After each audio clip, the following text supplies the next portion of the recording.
अपना जीवन श्यामा श्याम के चरणों में न्यौछावर कर दोगे तो पूरा भार श्यामा श्याम ले लेंगे और तुम्हारे हृदय में मस्ती आ जाएगी।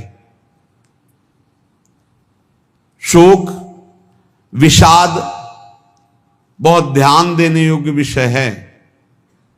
तभी लोगों को ऐसा लगता है कि ऐसा कैसे हो सकता है। भक्त के चरित्रों को जब सुनते तो लगता है ऐसा कैसे हो सकता है, ऐसी परिस्थिति में भी ऐसा कैसे हो सकता है। क्योंकि तुम मानसिक बुद्धि से युक्त हो और वो भागवतिक स्थिति से युक्त है, इसलिए तुम उसको पार पा ही नहीं सकते। जब तुम अपना जीवन श्यामा श्याम के चरणों में समर्पित कर देते हो हृदय से, फिर उनकी कृपा से सब विघ्न दूर हो जाते, एक अपार मस्ती रहती है। नहीं तो शोक विषाद दुख क्लेश कष्ट संताप भय उद्वेग ये सदैव सताते रहते हैं। इसी से डिप्रेशन होता है। बार बार नकारात्मक चिंतन शोक विषाद दुख चिंता क्लेश संताप भय उद्वेग यही पूरे मानसिक स्तर को नष्ट कर देते हैं। उत्साहहीन जीवन हो जाता है। जब तुम श्यामा श्याम को समर्पित हो जाते हो तो ये सब प्रवेश भी नहीं करते, एक अपार मस्ती बनी रहती है। अब क्या होगा, श्यामा श्याम जो करेंगे वही होगा। श्यामा श्याम पता नहीं कैसा करें, नहीं, वो सदैव मंगल भवन है, वो जो करते महामंगल होता है। यह निश्चय उपासक के हृदय में आ जाना चाहिए। इसलिए अपना सारा मन सारी बुद्धि सारा जीवन प्रत्येक श्वास प्रभु को अर्पण कर दो, फिर देखो तुम निहाल हो जाओगे। दुख शोक विषाद क्लेश कष्ट संताप भय उद्वेग ये उसी को व्यापते हैं जिसने अपने जीवन को प्रभु के चरणों में अर्पित नहीं किया। इसलिए तुम अपना सारा मन सारी बुद्धि सारा जीवन प्रत्येक श्वास केवल प्रभु को अर्पित कर दो, फिर देख लेना श्वास कैसे अर्पित की जाती, राधा राधा राधा। बुद्धि कैसे अर्पित की जाती, एकमात्र निश्चय कि भगवत सुख ही सुख है, ये जागतिक सुख सुख नहीं, ये दुख है, ये ऐसा दलदल है जिससे आज तक कोई नहीं निकल पाया। सारा मन हम मन से केवल प्रभु का मनन करें, बार बार मन को संसार से हटा के नाम में रूप में लीला में धाम में लगाएं। बहुत प्रसन्नता हो जाती है उस उपासक के हृदय में जो अपना मन बुद्धि प्रभु के चरणों में अर्पित कर देता। भगवान ने तो इसको बहुत उत्तम स्थिति बताया है कि मेरे से कभी वो अलग हो ही नहीं सकता यदि मन बुद्धि अर्पित कर दिया। मय्येव मन आधत्स्व मयि बुद्धिम निवेशय, तो निवश्य मयि एव अतऊर्ध्वं न संशया। बिल्कुल संशय नहीं, वो मेरे में ही निवास करेगा जिसने मन और बुद्धि अपनी मेरे में अर्पित कर दी। बहुत प्रसन्नता रहेगी उस उपासक के जीवन में जो अपने आप को मन बुद्धि सहित प्रभु के चरणों में समर्पित कर दिया है। भगवान का आश्रय लेने वाले की पहचान है हर परिस्थिति में प्रसन्न रहना। देखो आप भगवद आश्रित हो कि नहीं, देखो अनुकूल परिस्थिति में तो सब प्रसन्न रहना, लेकिन प्रतिकूल परिस्थिति में प्रसन्न रहना ये भगवान के भक्तों का लक्षण है। हर परिस्थिति में प्रसन्न रहना ये भगवान के भक्तों का लक्षण है। आनंदगन भगवान का आश्रय मिलते ही आनंद छा जाता है हृदय में। उनके पास आनंद का अभाव होता ही नहीं है। जैसे सूर्य का प्रकाश उदय होते ही सूर्य का प्रकाश संपूर्ण अंधकार को नष्ट कर देता है, ऐसे ही भगवान का संपूर्ण आश्रय लेते ही सब दुख चिंता शोक नष्ट हो जाते, आनंद ही आनंद। तुम भगवान के मंगलमय रूप को नहीं जानते हो, पर उनके मंगलमय भाव को विधान को मानना शुरू कर दो। जो भी होता है मंगलमय होता है। हमने जीवन में देखा है, अगर इधर कोई बहुत बड़ा सुख दिया तो देर नहीं लगेगी, 24 घंटे नहीं व्यतीत होंगे और ऐसे दुख दे देंगे, जिससे दोनों का समान भाव रख करके ना दुख में तुम भूलो प्रभु को, ना सुख में फूलो, सीधे भगवत मार्ग में चल। पूरे जीवन की बात देखा है, भगवान के मंगल विधान में सदा सर्वदा सुख ही सुख है, इस बात को मान के प्रसन्न हो जाओ।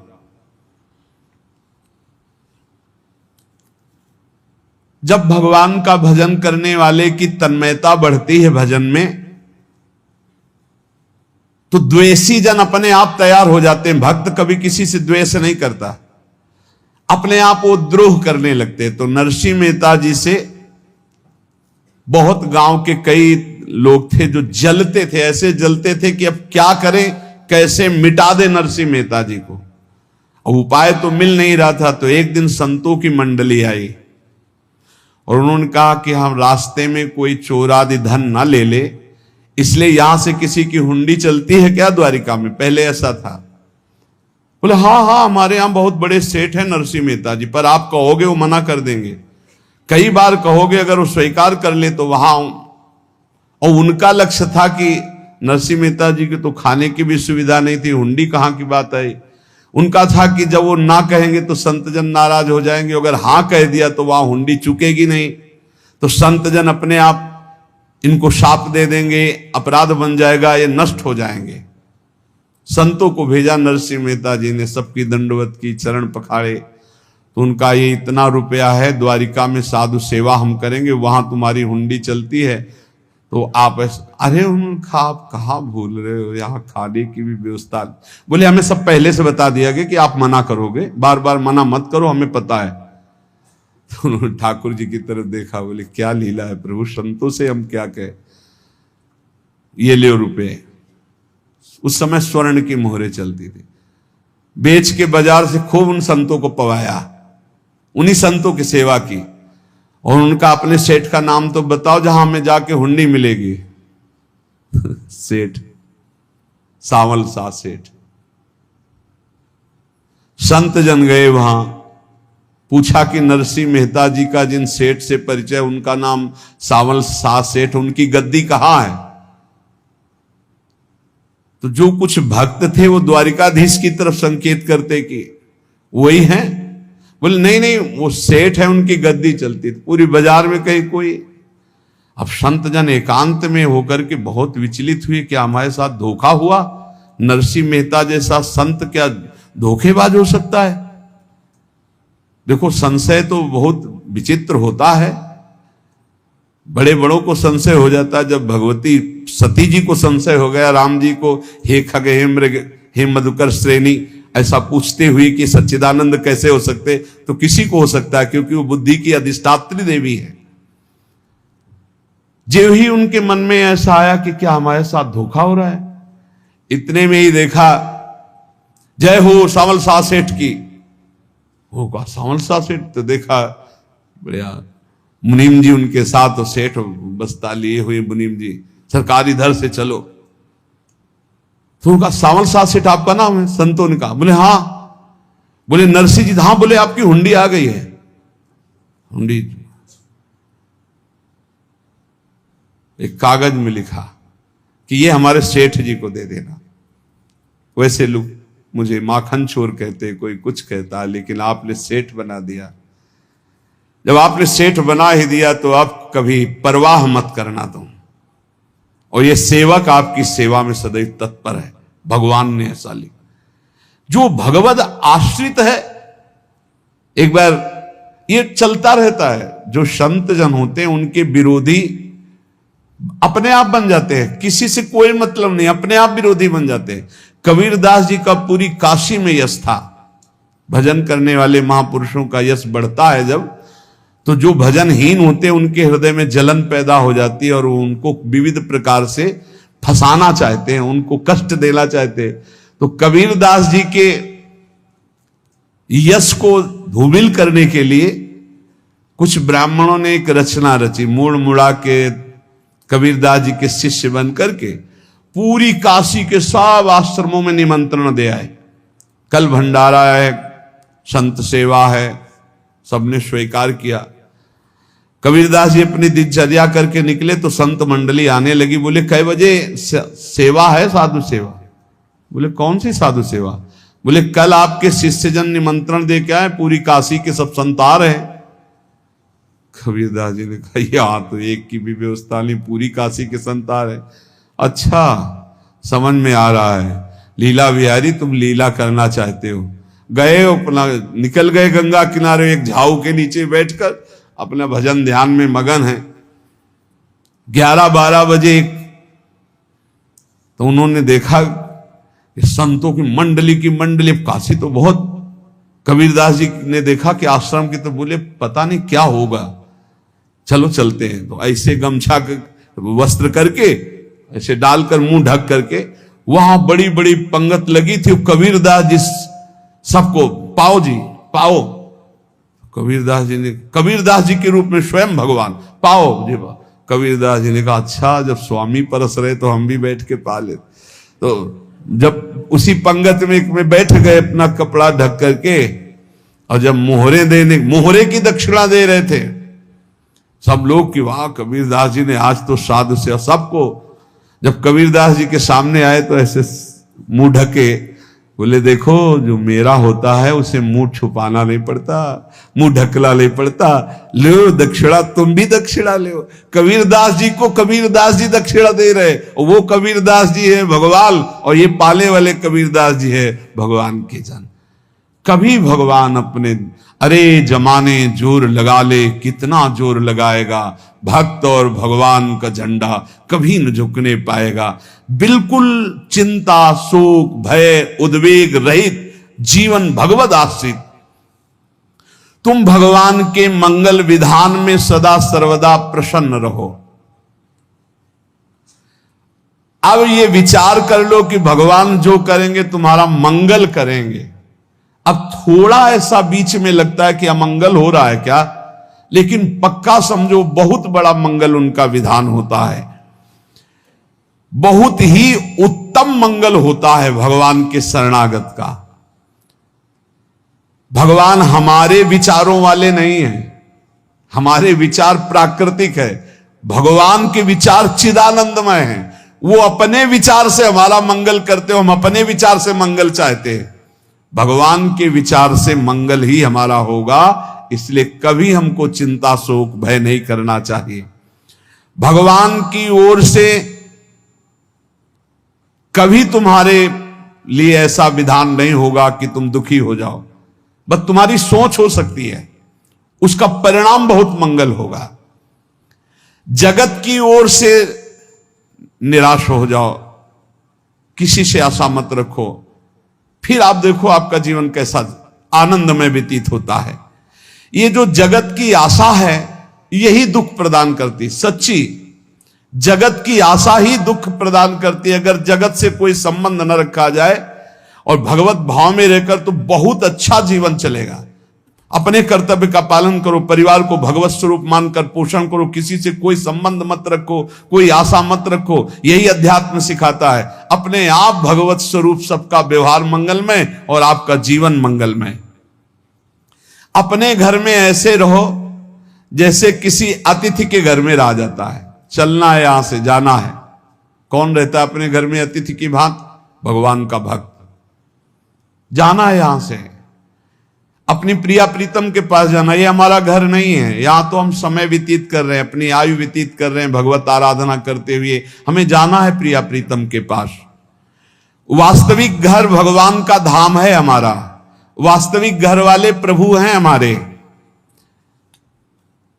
जो नित्य सच्चिदानंद भगवान के चरणों में अपने चित्त को समर्पित करता रहता है, उसको यह अनुभव होने लगता है कि बड़ी कृपा है हमारे ऊपर भगवान की, बड़ी कृपा है हमारे ऊपर। सर्वसमर्थ परम सुहृद भगवान ऐसे भक्त के ऊपर हर समय वरद हस्त रखे रहते हैं। ये केवल प्रवचन नहीं, सच्ची बात मानिए। ऐसे भगवान का वरद हस्त हर समय रहता है। जब भगवान की छत्र छाया में भक्त अपने को देखता है तो आसपास घोर विपत्तियों का भी समुदाय हो तो भी वो आनंद में मगन रहता है। हर हालत में आनंदित रहना ये भक्त का स्वभाव है। भगवान ऐसे भक्तों को प्यार करते हैं जैसे कछुआ अपने अंडे को बाहर रख आवे और रात दिन उसका चिंतन करे।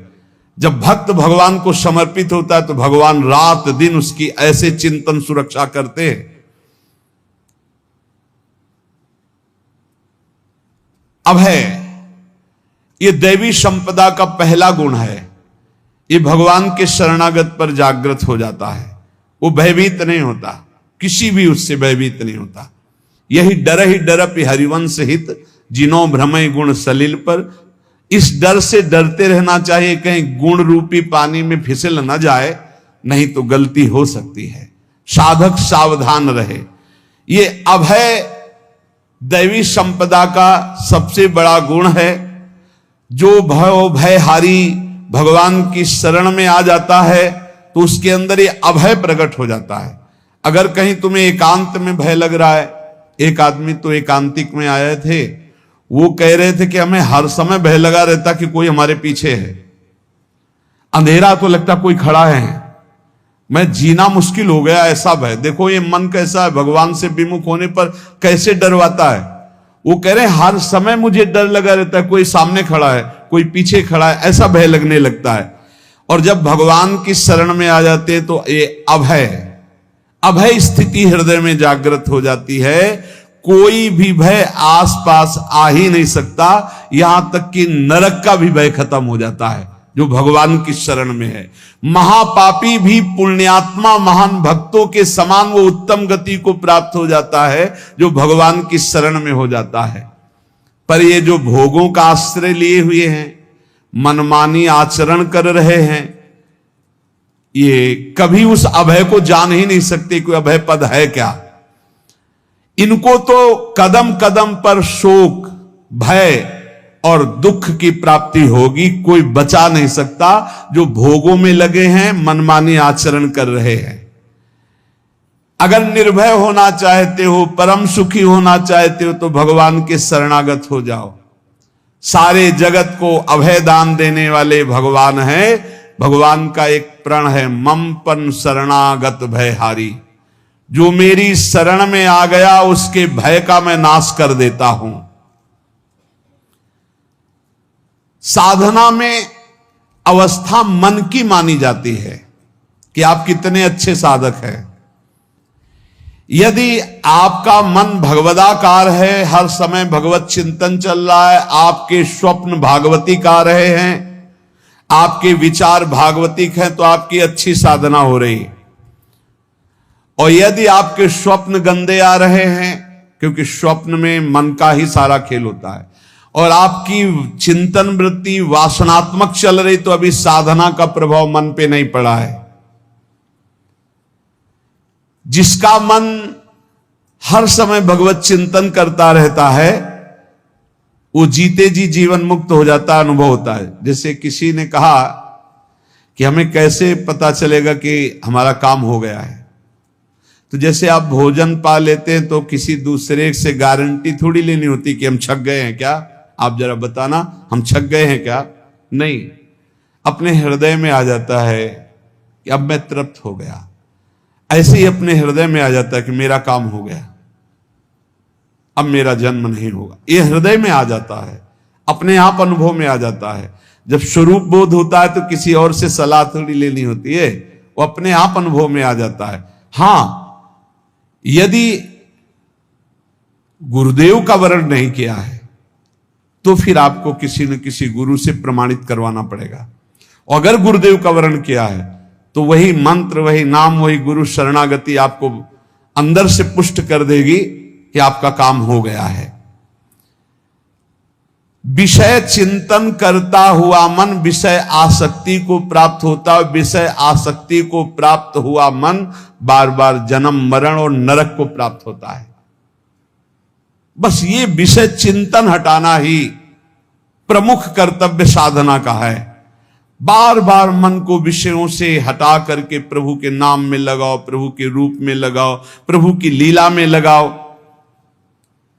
3 प्रकार का चिंतन होता है। एक असत चिंतन, जिसे पाप कहते हैं, जिसे अशुभ चिंतन कहते हैं। एक सत चिंतन, जिसे पुण्य कहते हैं, जिसे शुभ चिंतन कहते हैं। और एक भगवत चिंतन। पाप चिंतन, अशुभ चिंतन, पुण्य चिंतन, शुभ चिंतन, ये दोनों संसार में बांधने वाले हैं। संसार से मुक्त नहीं हो सकते शुभ चिंतन करके। पुण्य का प्रताप आपको देवलोक आदि के भोग भुगा सकता है, भगवत प्राप्ति नहीं। लेकिन भगवत चिंतन से आपके शुभ अशुभ दोनों का नाश होकर भगवत प्राप्ति हो जाएगी। अब आप देखो अपने मन में कि अधिक समय आपका भगवत चिंतन होता है, शुभ चिंतन होता है, कि पाप